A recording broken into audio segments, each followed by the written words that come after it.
Life is whatever we choose to make it. The art of living is the most important skill that I wish we were all taught in school. Life is supposed to be easy, simple, and uncomplicated. We make it hard, complex, and a never-ending struggle. If we deeply observe, everything in nature seems to work in a perfect state of flow, be it sunrise, sunset, seasons, rainfall, etc. In the wild, a tiger only hunts when he is hungry, and eats just enough to keep him full till his next meal. All his problems are dissolved once his stomach is full. With human beings, all the problems arise once the stomach is full. A stomach empty is one problem, but a stomach full is hundreds of problems. If you own a pet, let's say a dog, you would have noticed that he wags his tail, excited about getting his regular meal, or when you simply pat him. If you get upset with him and tell him off, he doesn't take it to heart, dump you, and get all depressed about it.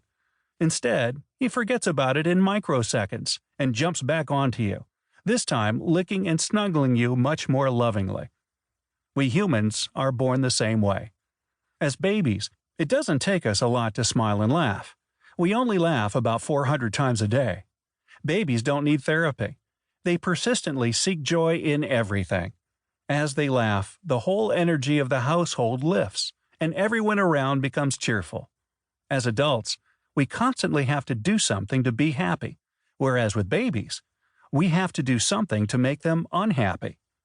What happens when we grow up? How do we evolve as adults? Well, it depends on what programs we download and operate in our head space. This may include our upbringing, teachers, cultural influences, life experiences, societal norms, the knowledge we gain, and the meaning we attach to the life events. All this shapes our personality. Our personality creates our personal reality. We are living in the 21st century, the most technologically advanced era, and we have access to more resources, information, tools, and knowledge today than ever before. Yet we are facing an epidemic of mental disorders. Despite living in big cities with over 20 million people, we feel more lonely and disconnected today than we felt living in smaller towns with only 20,000 people. According to the World Health Organization, around 20% of the world's children and adolescents have mental disorders or problems. Mental and substance abuse disorders are the leading causes of disability worldwide. About 800,000 people commit suicide every year. These are only a fraction of the cases that get reported. We all know that there is an ever-increasing number of people who are merely surviving instead of living and thriving. People who have, unfortunately, chosen to live lives of quiet desperation. What's shocking is that the majority of these people, at least in the Western world, seem externally to have it all and appear successful. On the other hand, there are people who are genuinely happy, healthy, vibrant, joyful, and fulfilled in their lives. What makes a difference in the quality of people's lives? I have always been intrigued by this question. I have been fortunate to live the first half of my life in the East, India, where I was exposed to different traditions, cultures, and belief systems. And then I moved over to the West, Australia, at the tender age of 18 all by myself, without any family or friends to pursue my education. I have experienced the best of both worlds. Well, that's what I choose to say now.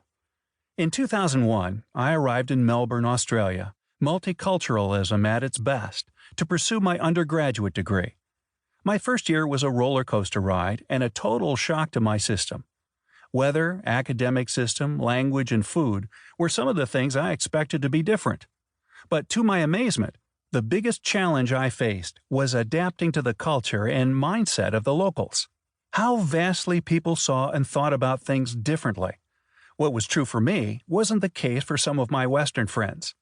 The jokes they cracked often came across as vulgar to me, and the wisdom I shared was news for some, but bullshit for most. Initially, I completely disregarded others' opinions and kept my ears closed, thinking to myself, my way is the only way and the best way. All these guys are morons. First Australian English word I picked up. But after a while, I had an epiphany. If my way, the Indian way, was the best, then why was I there to study?